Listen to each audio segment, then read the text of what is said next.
So this is a 2023 Thor Quantum.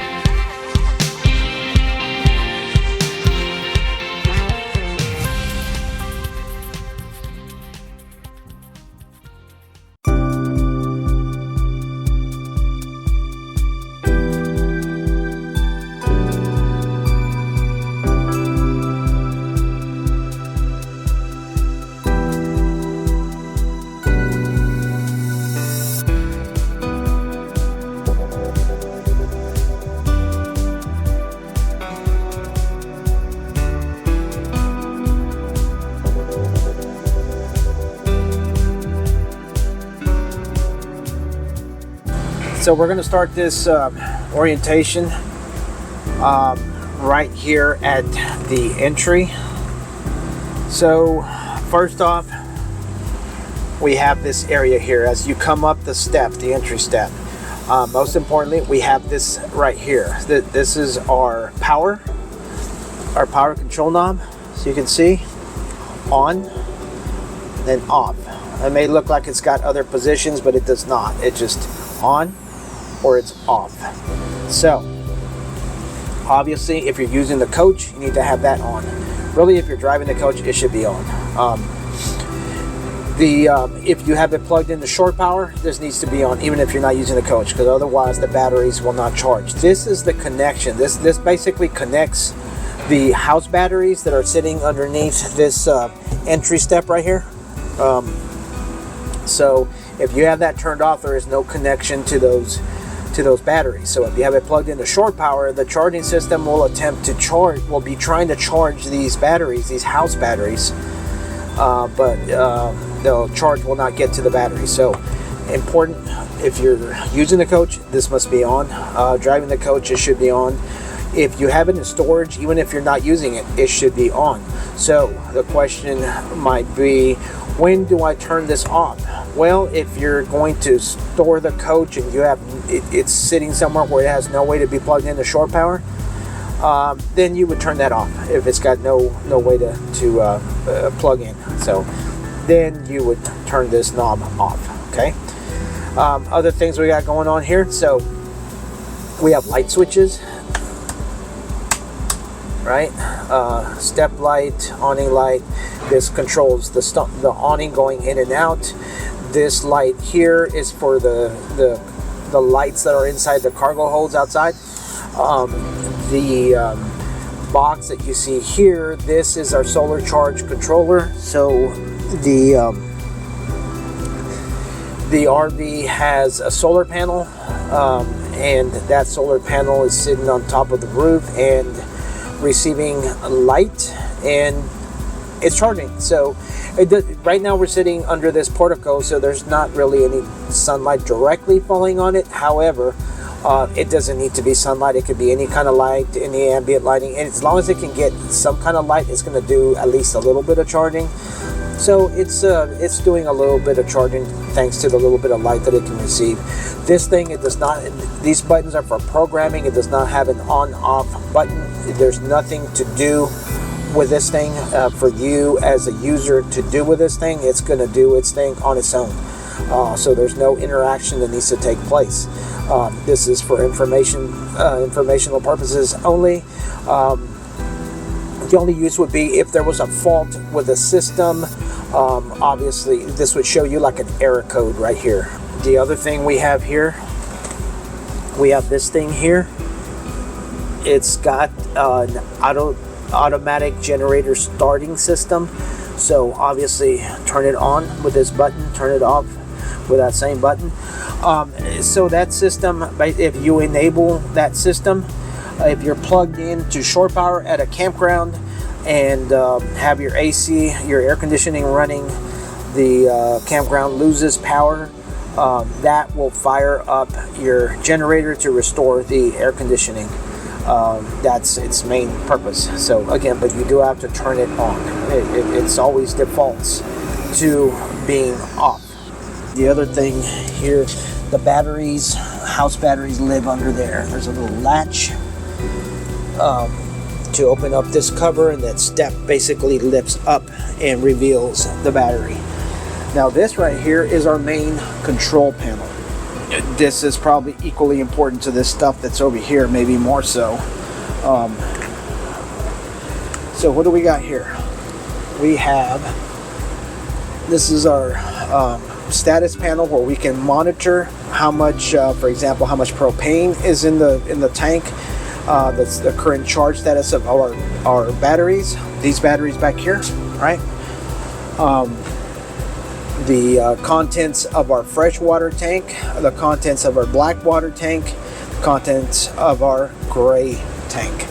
So, for example, if I press the LPG button, which is liquid propane, so you see those lights that light up. It's got empty, 1/3, 2/3, and F for full. So that is indicating to me that we have a full tank of propane, right? Battery, same thing. The battery is a little bit deceiving because we're plugged into short power. So anytime you're plugged into short power, the system is charging the batteries. And so at minimum, it's a smart charger, so it will vary the charge according to what it thinks it needs. Right now the batteries are topped off, so it's probably at minimum doing like a little bit of a trickle charge to maintain the current charge level of the batteries.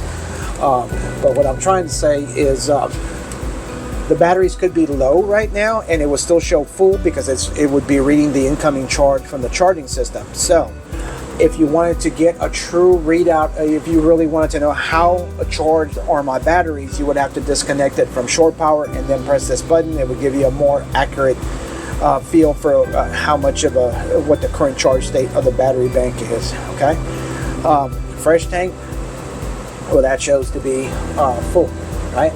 And it is full. Black tank, the only thing that goes in the black tank is the toilet. When you flush your toilet, that goes into the black tank. So you can see that is empty. Now the empty, the E for empty, that we flushed the toilet several times, so we know there's a little bit of water in there, just not enough to measure above empty. These readings are approximate, they're not exact. Gray, that is also empty. So the gray is everything water that goes down this sink, the sink in the bathroom, and the sink in the shower.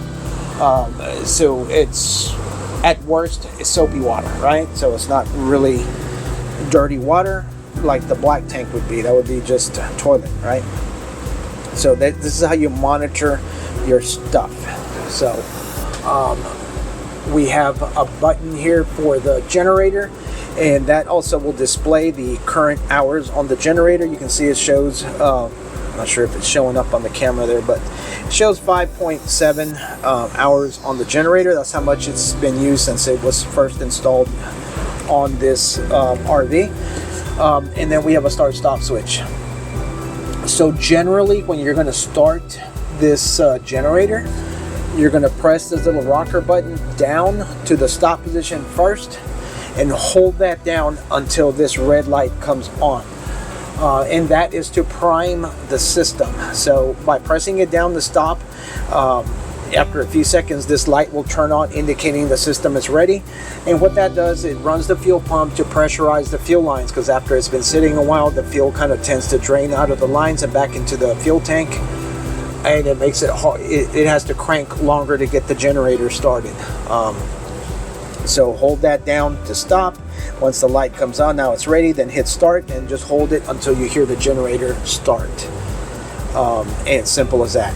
And typically when that generator starts, it's going to take a little while, maybe 30 to 45 seconds for the electricity to come online. Once it does, then you have full 110 power here in the coach. Other things we have here, we have this button to extend and retract the slide. This is this full wall slide. So this goes all the way from the back all the way to the front and ends right here where you see that line right behind this dinette. So it's a humongous slide, full wall slide. So that will extend and retract your slide.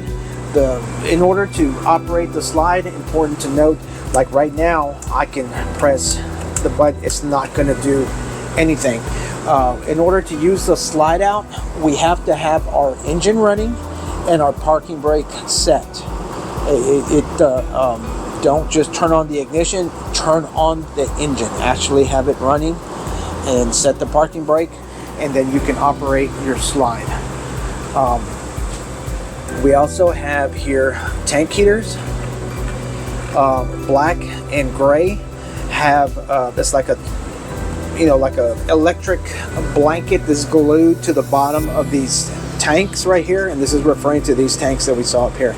So these tanks have these electric blankets that are glued to the bottom of them, so you can turn them on, and that electric blanket will warm up the tank to keep it from freezing in the event that you were somewhere where it was below freezing. And anytime it's below freezing, there's a danger that components on the RV can freeze, like water lines and tanks and things of that nature. So that's when you would use those. Water pump. So the water pump is what draws water from this freshwater tank that you see represented here. That is our onboard water, our potable water tank, drinking water that's used for, obviously, for the faucets. That's the water that comes out the faucets, that comes out the shower, that's used to flush the toilet. So that water is sitting in this fresh tank. It has no way to get itself out to our fixtures, to our faucets and whatnot. So that requires the use of this water pump. It's got a little red light to indicate when it's turned on. That water pump is an on-demand pump. Like, for example, it's been on all this time. However, that doesn't mean it's running. The water pump is not running. The water pump only runs when you open a faucet. It's an on-demand pump. It senses whenever you open a faucet, whenever you flush the toilet, whenever you turn on the shower, and then it will run the pump. Like I said, it's an on-demand pump. You could have it on all day long. It's never going to run unless you open a faucet. Okay. The other thing that you need to know about this is if you're at a campground, this RV, like most any other RV, has a way to connect a water hose into the side of it on the outside. And when you connect the water hose, drinking water hose, to the side of the camper, that is feeding pressurized water into the RV. So when you do that, that's called city water. So when you're on city water, you no longer have to turn on this pump. You can turn that off because that water is coming into the coach pressurized, and will get to the fixtures, and it's going to bypass this fresh water tank. So like I say, at that point you can turn off this water pump, and you don't even have to have any water in your fresh tank because it's going to be bypassed completely by the city water connection. So that's your water pump. Then we have our energy management system. So this thing basically monitors our electrical and will ensure that we do not use too much electricity in the coach, try to prevent us from tripping breakers. Yeah, so this coach has 2 air conditioners. So this system, like for example, we can see AC rear shed, AC front powered. So this coach will basically it'll regulate the amount of electricity that things on the coach are using, so we don't exceed the 30 amps that the system is providing here. It'll alternate the use of the compressors on the air conditioners to make sure that we never exceed 30 amps of power. That's how we're able to run 2 air conditioners on only 30 amps of service. There's nothing for you to do with this thing. There's not an on-off button. That thing works automatically, so there's nothing for you to do. You can use it to monitor, right now we're plugged into 30 amp service with our short power cord, so it shows service 30 amps. If I had my generator running and we weren't plugged in, then it would say generator 30 amps or whatnot. So if you were plugged in and this said no service, then okay, I got a problem. There's something, for some reason my power is not making it in to the coach. Maybe the short cord is loose, or you're plugged into a bad pedestal, and you got to get somebody at the campground to come take a look at it. Then we have, let's see, we have our thermostat. Right there, we have this thermostat is just for this AC in the front. There's another thermostat just like this in the back for the back AC. Here, by cycling this, by pressing mode, right there we have the fan on low, and you can see it's set to cool, set to 68 degrees. By pressing this button, I can cycle through the different modes. See, I can go from off, low fan, low cool, furnace heat, off, and back to cool. And then these obviously run your temperature up and down as needed. And then we have our hydraulic jacks. This is our automatic leveling jack system. Similar to the slide, you have to have the engine on and the parking brake set for this to work, because right now I can press on, it is not going to come on. This is a very simple system to use. You turn it on once you have the engine running and parking brake set, turn it on, and this light will come on, indicating that it has power. And you're going to hit auto. That's it. That's all you got to do. Other than that, you need to stay still.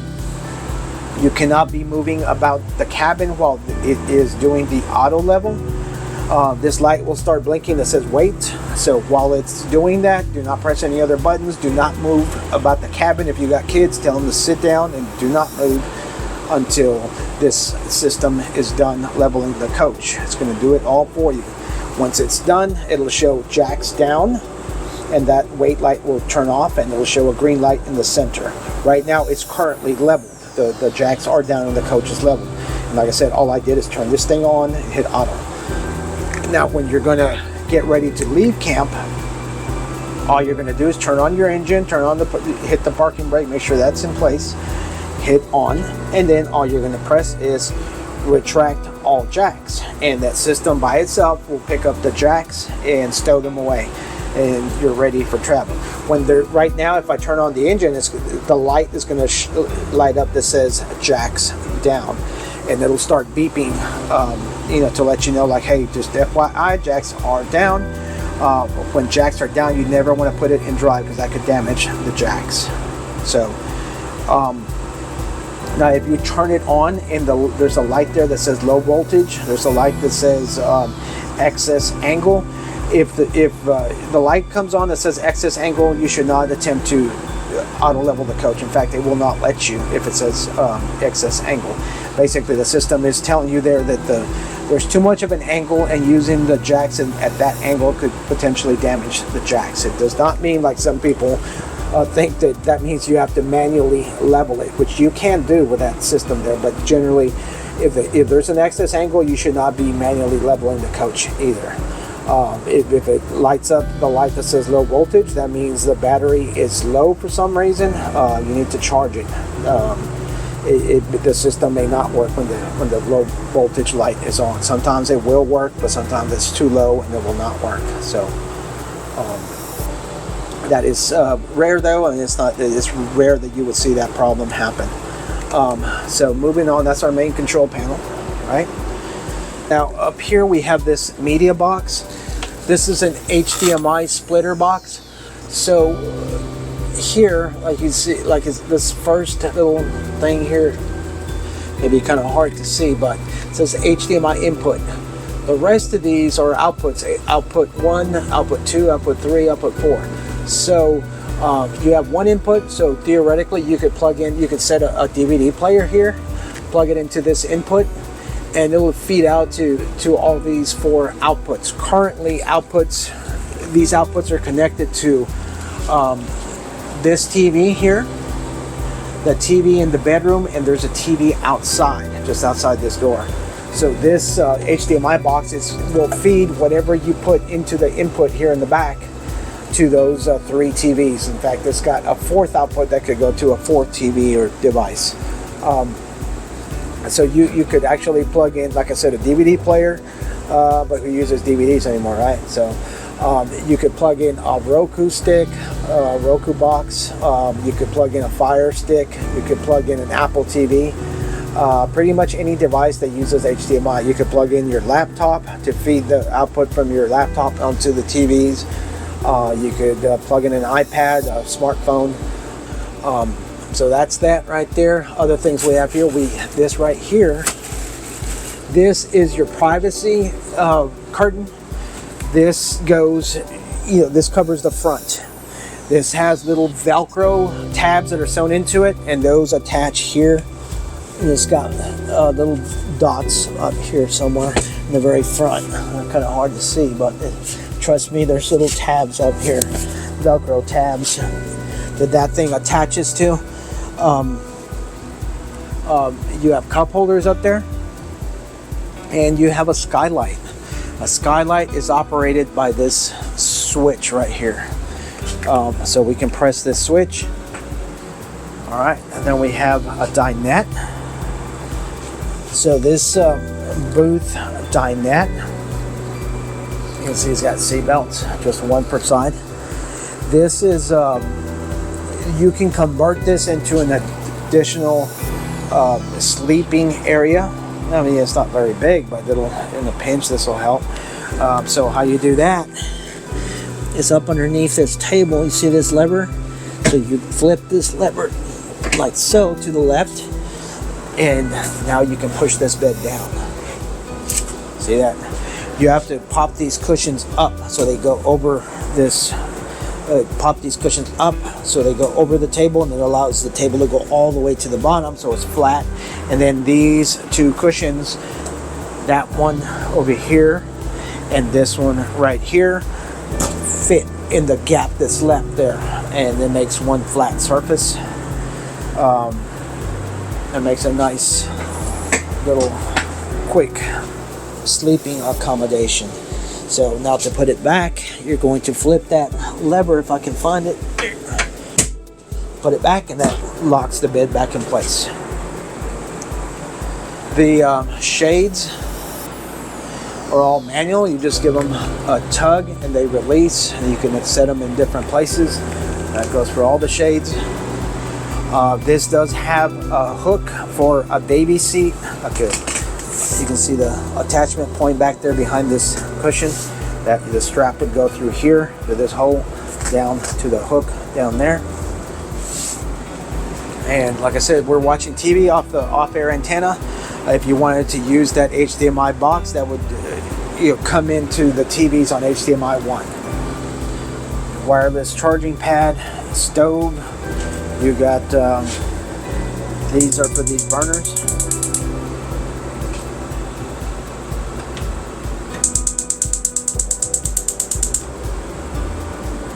Simple as that. Now this one, you turn this one. This is electric. This is an induction cooktop, so you have gas or electric, whichever suits you best. The microwave is a convection microwave. The air conditioners, you have two, like I said, one here, one in the back. This grill pops off to reveal a filter that you can wash whenever it gets dirty and let it air dry and then pop it back. It's got little additional ducts you can open here if you want some extra air. Now your refrigerator, this is a 12-volt refrigerator. This does not run on propane or 110 power. As long as this control knob for the battery is turned on, this will have power and come on. So it's very basic and easy to use. This button is to turn the refrigerator on. Blue light indicates it's on. So you're going to long press this to turn it on, long press it to turn it off. Now this little symbol here is for the freezer section, so we can press that, highlight it there, move the blue light to there. Now we're controlling our freezer, so we can press minus, we can press plus. 5 is the coldest setting. That's typically the default setting for the freezer section. Then we can control the refrigerator section with this button over here. That controls the refrigerator section. And that typically is set to 3. That's the default setting, but you can set it to whatever you want. This is for sleep mode. Typically you don't use sleep mode. That will run your refrigerator at a reduced speed, or compressor at a reduced speed, allowing you to save electricity as well as make less noise. Moving on. And back here, of course, we have more storage. There is our ladder for our front bunk area. Another window back here. We have outlets in the back, outlets over there, as well as USB charging ports. And more lighting. There's the thermostat for this AC in the back. Now under here, under the bed, you see right there, that is your breaker box.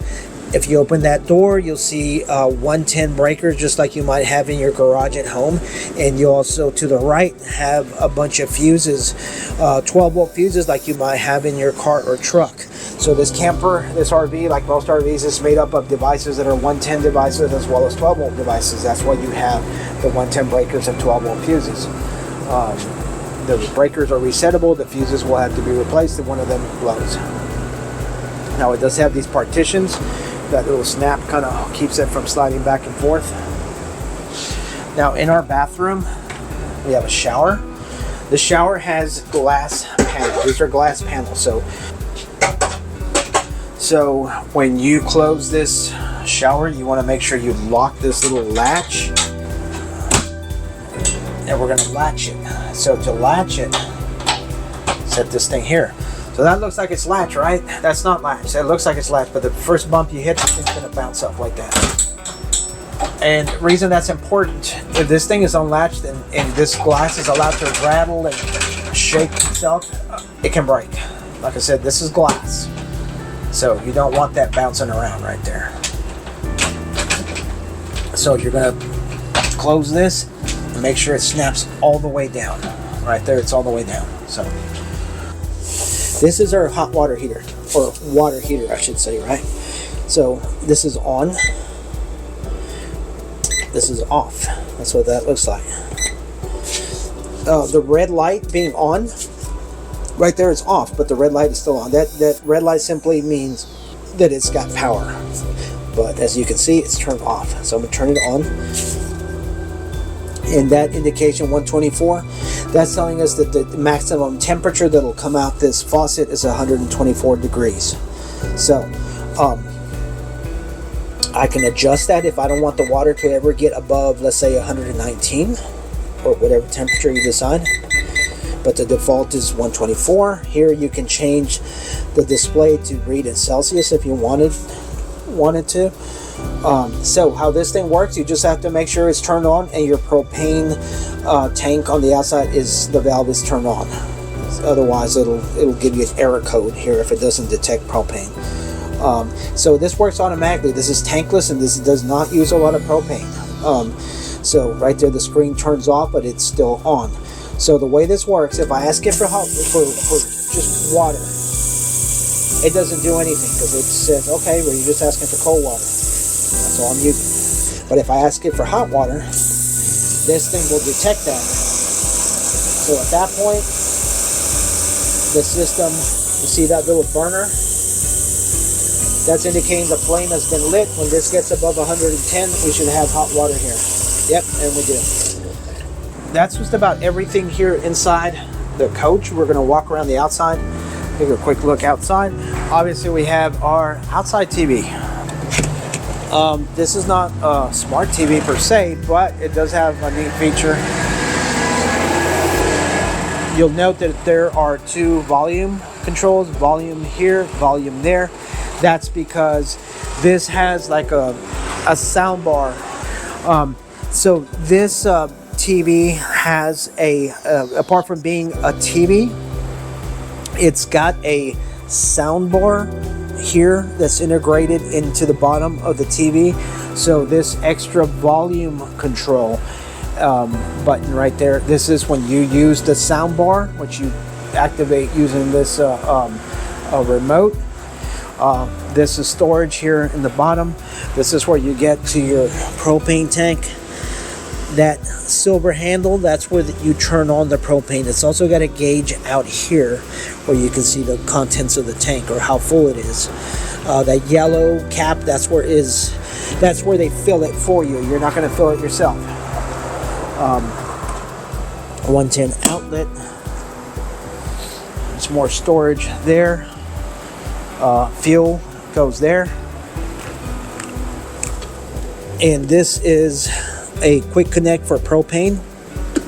So you could connect a barbecue grill to that port right there, or any little heater, any kind of low pressure propane device that has a quick connect. This is where you fill your onboard water tank that we talked about on the inside. This is storage.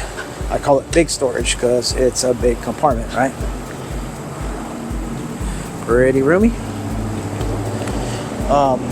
Back ladder to access the top.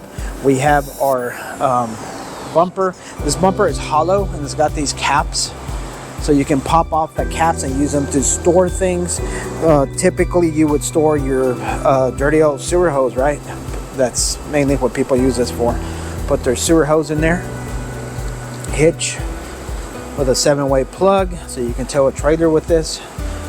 Backup camera is integrated into that light that's up there. This is the shore power cord that comes with this RV. So this thing right here, this is where you feed in free cable at a campground if they have it. Now this, of course, is where you dump your tanks. You have this black T handle, see that? And you have a gray handle, and that, oh, it's like a gate. It's like a gate that comes out and it closes. So you pull them. You always dump the black first and then the gray. You could run it out this way, however, normally you would run it out. See that hole there in the bottom? This thing twists, so you can, or angles, so you can angle this down like so, and then you run the hose out the bottom here, so that way you can close this compartment, so this compartment does not have to be open. And then you can see the jacks are down right there. You have like a little outside shower, hot and cold water in here, little sprayer. That's the outside of the furnace right there. Your city water that we talked about in there, that's this right here. You connect a water hose there, preferably a drinking water hose, and you got storage compartments there. This is the outside of the water heater. Not a whole lot to do with this thing. Just every now and then you want to take a glance in here, make sure you don't have a bunch of spider webs or mud daubers and stuff clogging this thing up. It's got an on-off switch. Normally that stays on. This pressure relief valve can be used to empty the water out of the system there. Like I said, storage under there, as well as that's your generator. That little door, it gives you access to the generator. Nothing really to do there. It does have a little breaker on the generator in case the power's not working inside and the generator's running. You can check that breaker. That exhaust pipe is for the generator. Now in here, I'm not going to really go over all the controls because most of this stuff is standard Ford stuff. However, this right here is not standard Ford stuff. This emergency start button. So that emergency start button that we see there. So this RV, like most any motorized RV, we have a battery in the front that's for the engine, right? For the Ford truck side of things. And we have batteries like the ones I talked about back there on the entry step, just coming in. They're under the entry step. So we have two sets of batteries, one for the truck side and one for the camper side, for this stuff back here. In order to use this, you're going to hold this button down. I mean, this is a momentary button. So you're going to hold this button down like so while you turn the ignition switch. And once it starts, then you let go of the button. So by doing that, while you're holding the button down, it's connecting the batteries for the engine to the batteries from the camper in the back. Temporarily, to allow you to rob electricity from one for the other. The rest of this stuff is typical Ford truck stuff. So this brings us to the end of the video. Hope you enjoyed that. If you enjoyed this kind of content, please consider subscribing to my channel. Thank you for watching. Enjoy the rest of your day.